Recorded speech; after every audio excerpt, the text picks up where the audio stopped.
हरे कृष्णा, राधे राधे। आप सभी का दिन शुभ और मंगलमय हो। इससे पहले का अध्याय सुनने के लिए आप सबका बहुत बहुत धन्यवाद। आज सुनिए वैशाख मास मातम्य में आगे की कथा। जैमिनी जी कहते हैं कि इसके बाद नारद जी और राजा इंद्रद्युम्न पुरोहित के छोटे भाई विद्यापति के साथ पुरुषोत्तम क्षेत्र में नीलकंठ महादेव जी के समीप गए। वहां पर महादेव जी की पूजा करके राजा ने श्री दुर्गा जी को भी प्रणाम किया। फिर सब लोग अपना उत्तम रथ छोड़कर साथ आए लोगों सहित उनके साथ चले गए और अपनी इंद्रियों को वश में रखते हुए नीलगिरी पर चढ़ने के लिए आगे बढ़ने लगे। ये पर्वत नाना प्रकार के वृक्षों और लताओं से भरा हुआ था। तरह तरह के पक्षी वहां कलरव करते थे। बड़ी बड़ी चट्टानों के कारण उस पर्वत का किनारा ऊंचा नीचा और दुर्गम दिखाई देता था। वह नीलगिरी चारों ओर से गोलाकार था। वे सभी लोग उस मार्ग से गए जहां काले अगरू वृक्ष के नीचे सब विपत्तियों और भयों को हरने वाले दिव्य सिंह रूपधारी भगवान नरसिंह निवास करते हैं, जिनका दर्शन करके मनुष्यों की कोटि कोटि ब्रह्महत्याएं नष्ट हो जाती हैं। उनका मुख फैला हुआ है, दांत बड़े भयंकर दिखाई देते हैं। कुछ पीले रंग के अयालों अर्थात गर्दन के बालों से उनका मुखमंडल व्याप्त है। वे 3 नेत्रों से युक्त और बड़े भयानक हैं। अपनी जांघों पर उत्तान सोए हुए दैत्य के वक्ष स्थल को वज्रतुल्य कठोर नखों से विदीर्ण कर रहे हैं। मुख पर अट्टाहस की छटा है, जिसमें लपलपाती हुई लाल रंग की जिह्वा शोभा पाती है। उनके हाथों में शंख और चक्र सुशोभित है। मस्तक किरीट मुकुट से चमक रहा है। नेत्रों से आग की चिंगारियां निकलती हैं, जिनसे सभी दिशाएं संत्रस्त हो रही हैं। प्रचंड आघात के कारण भगवान के चरण कमल धरती में धंस गए हैं। उन आदि मूर्ति भगवान नरसिंह का दर्शन करके सबने प्रणाम किया। इंद्रद्युम्न ने भी भगवान नरसिंह का दर्शन करके नारद जी के वचनों पर विश्वास किया और कहने लगे, महर्षि, मैं कृतार्थ हो गया। आप तो ज्ञान की निधि हैं। मैं तो भगवान के दर्शन मात्र से ही सभी पापों से मुक्त हो गया। दया सिंधु भगवान की नीलमणिमय मूर्ति किस स्थान पर विराजमान है जो दर्शन मात्र से ही मुक्ति देने वाली है? विप्रवर, उसी का मुझे दर्शन कराइए। तब नारद जी ने राजा इंद्रद्युम्न को उस परम पावन स्थान का दर्शन कराया जहां भगवान श्री विष्णु स्वर्णमयी बालू से ढक गए थे। मुनि ने वहां ले जाकर राजा से कहा, नारायण नारायण राजन, इस 2 योजन ऊंचे और 1 योजन फैले हुए वट वृक्ष को तो देखो। ये प्रलय काल में भी स्थिर रहता है और मनुष्यों को मोक्ष प्रदान करने वाला है। इसकी छाया में जाने से ही मनुष्य पापों से मुक्त हो जाता है। इसकी जड़ में प्राण त्यागने वाला मनुष्य मोक्ष को प्राप्त होता है। फिर जो इसकी पूजा और स्तुति करता है उसके लिए तो कहना ही क्या है। इसके मूल भाग से पश्चिम और नरसिंह जी से उत्तर भगवान नीलमाधव विराजमान थे। वे ही आप पर अनुग्रह करने के लिए अब 4 स्वरूपों में यहाँ प्रकट होंगे। जैसे श्वेत द्वीप के भीतर भगवान का अपना धाम है, ठीक उसी प्रकार जम्बू द्वीप के अंतर्गत यह पुरुषोत्तम क्षेत्र ही भगवान का अपना धाम है। राजन, जो मोक्ष का अधिकारी है वही इसकी महिमा को समझ पाता है। अन्य मनुष्यों को, विशेषतः पाप कर्मियों के लिए ये विश्वास की भूमि नहीं है। भगवान जगन्नाथ का अंतर्ध्यान होना या छिप जाना किसी विशेष कारण से होता है, परंतु वे साधु पुरुषों पर कृपा करने के लिए प्रत्येक युग में प्रकट होते ही रहते हैं। राजन, भगवान मत्स्य, कच्छप आदि अनेक अवतारों के द्वारा जब अवतार का उद्देश्य पूरा कर देते हैं, तब कारण की निवृत्ति हो जाने से अर्थात उनका कार्य पूरा हो जाने से वे अंतर्ध्यान हो जाते हैं। परंतु वे ही दया सागर भगवान इस पुरुषोत्तम क्षेत्र में बिना किसी कारण के नित्य निवास करते हैं।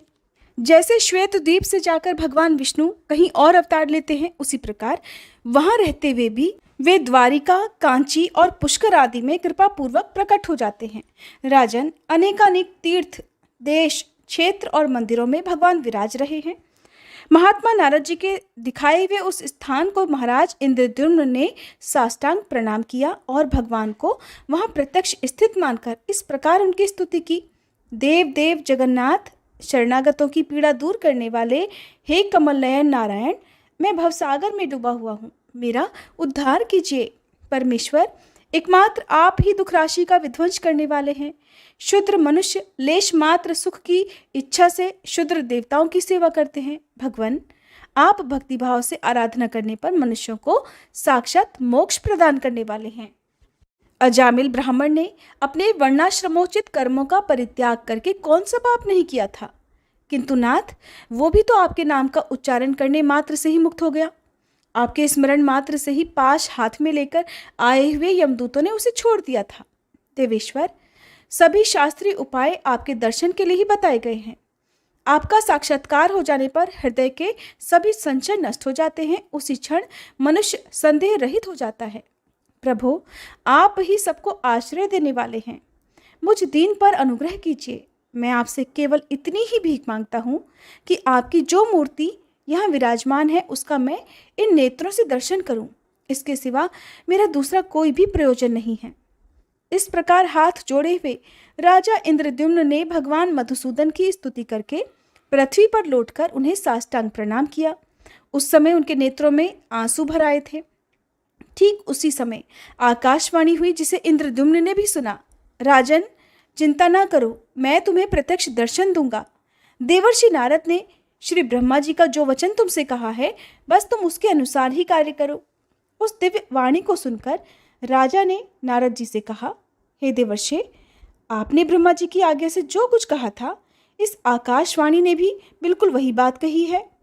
ब्रह्मा जी साक्षात जगन्नाथ हैं। इन दोनों में कुछ भी भेद नहीं है।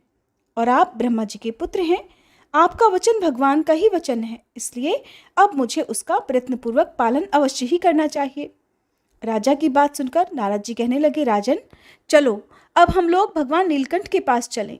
वहीं सब राक्षसों का संहार तथा समस्त विघ्नों का निवारण करने वाले भगवान नरसिंह की पश्चिमाभिमुख स्थापना करूंगा। इससे अंतर्ध्यान को प्राप्त हुए भगवान श्री विष्णु नरसिंह जी के रूप में प्रकट होंगे और उनके समीप किया हुआ यज्ञ अतिशय फल देने वाला होगा। तुम आगे चलो और शीघ्र ही वहां एक मंदिर बनवाओ। मेरे स्मरण करने से विश्वकर्मा जी का पुत्र आकर शीघ्र ही पश्चिमाभिमुख मंदिर का निर्माण करेगा। भगवान नीलकंठ के दक्षिण 100 धनुष की दूरी पर जो बहुत बड़ा चंदन का वृक्ष है, उसके पश्चिम का स्थान क्षेत्र होगा। वहीं तुम्हें 1000 यज्ञों का अनुष्ठान करना है।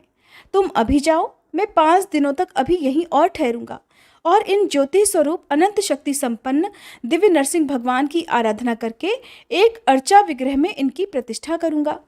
फिर वे उसमें प्राण, इंद्रिय और मन के साथ विराजेंगे।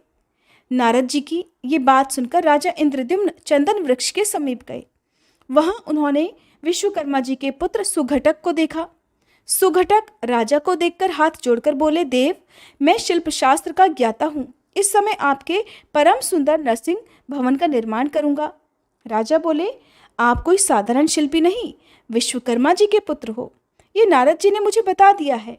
इसलिए प्राकार और तोरण के साथ नरसिंह जी का सुंदर मंदिर आप शीघ्र ही तैयार करो। उसका मुख्य द्वार पश्चिम की ओर होगा। ऐसा कहकर उन देव शिल्पी का विधिवत पूजन सत्कार करके राजा ने उन्हें मंदिर निर्माण के कार्य में नियुक्त कर दिया और शिला इकट्ठा करने वाले सेवकों को बहुत सारा धन देकर उस कार्य में लगा दिया।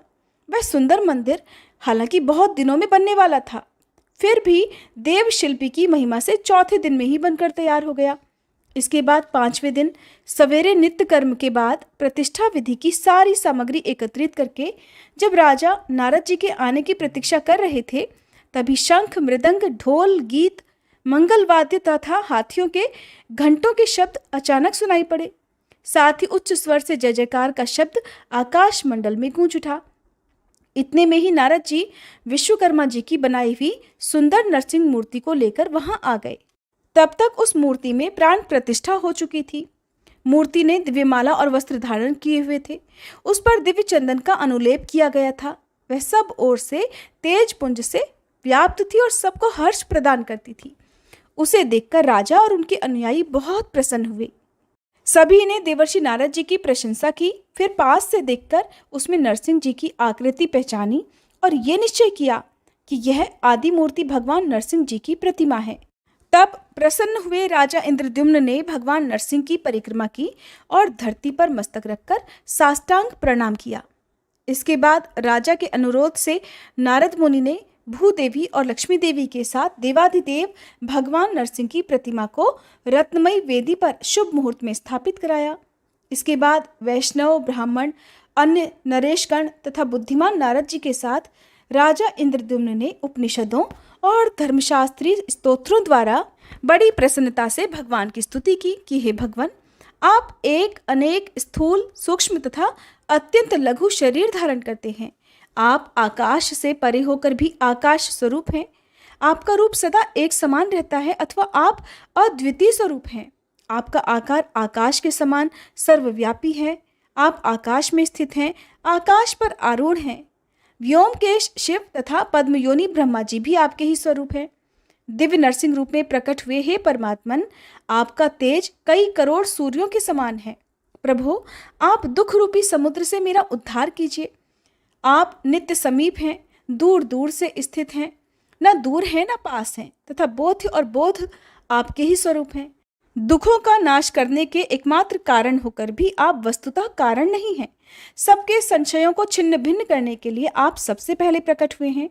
स्वामिन, आप मुझे अपने चरणार विंदों की श्रेष्ठ भक्ति प्रदान कीजिए, जो चारों पुरुषार्थों की मूल कारण मानी गई है।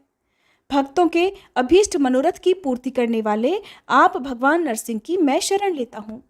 अपने चरणों का आश्रय लेने वाले, लोगों की पाप राशि का विनाश करने वाले दया सागर श्री नरसिंह जी को मैं प्रणाम करता हूँ। तीनों लोक जिनके उदर में स्थित हैं, उन नरसिंह देव जी को मैं नमस्कार करता हूँ।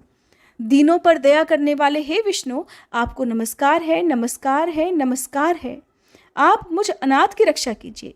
प्रभु, मैं अपने इस चर्म चक्षु से आपके दिव्य स्वरूप का दर्शन कर सकूं, बस ऐसी कृपा मुझ पर कीजिए। आपकी कृपा से मेरे सहस्त्र अश्वमेध यज्ञ निर्विघ्न पूर्ण हो, मेरी करोड़ों पाप राशियां नष्ट हो जाएं। भगवान, जो मनुष्य आपकी शरण लेते हैं वे मोक्ष के भागी होते हैं। इस प्रकार दिव्य नरसिंह जी की स्तुति करके राजा इंद्रद्युम्न के मन में बड़ी प्रसन्नता हुई। उन्होंने बार बार धरती पर लेटकर भगवान को दंडवत प्रणाम किया। जो लोग भी इस स्तोत्र से दिव्य नरसिंह जी की स्तुति करते हैं, उन्हें भगवान नरसिंह मोक्ष प्रदान करते हैं। ज्येष्ठ मास के शुक्ल पक्ष की द्वादशी तिथि को स्वाति नक्षत्र के योग में महर्षि नारद ने उस क्षेत्र में दिव्य नरसिंह देव जी की स्थापना की है। जो लोग वहां उनका दर्शन करते हैं, वे सहस्त्र अश्वमेध यज्ञ से अधिक फल प्राप्त करते हैं। जो पंचामृत, दूध, नारियल के रस अथवा सुगंधित जल से भगवान नरसिंह को स्नान कराते, खीर आदि उपचार समर्पित करके पूजा करते, जवा कुसुम की माला, चंदन, धूप, दीप और तांबूल चढ़ाकर स्तुति पाठ, जय जयकार, परिक्रमा, प्रणाम तथा दान से नरसिंह जी को संतुष्ट करते हैं, वे ब्रह्मलोक को प्राप्त होते हैं। वैशाख की चतुर्दशी को शनिवार के दिन स्वाति नक्षत्र में प्रदोष काल के समय भगवान नरसिंह का आदि अवतार हुआ है। उस तिथि को विधिपूर्वक नरसिंह जी की पूजा करके मनुष्य अपने करोड़ों जन्मों के संचित पाप राशि को तुरंत ही भस्म कर देता है। जो भगवान नरसिंह का दर्शन, स्पर्श, नमस्कार, भक्तिपूर्वक दंडवत तथा स्तुति करता है, वह सब पापों से मुक्त हो जाता है। मुनियों ने पूछा, हे महर्षि, उस क्षेत्र में भगवान नरसिंह जी के स्थापित हो जाने के बाद फिर राजा इंद्रद्युम्न ने क्या किया? जैमिनी जी ने उन मुनियों को जो कुछ भी बताया, भक्तजनों, उसका वृतांत आप सभी अगले अध्याय में सुनिएगा।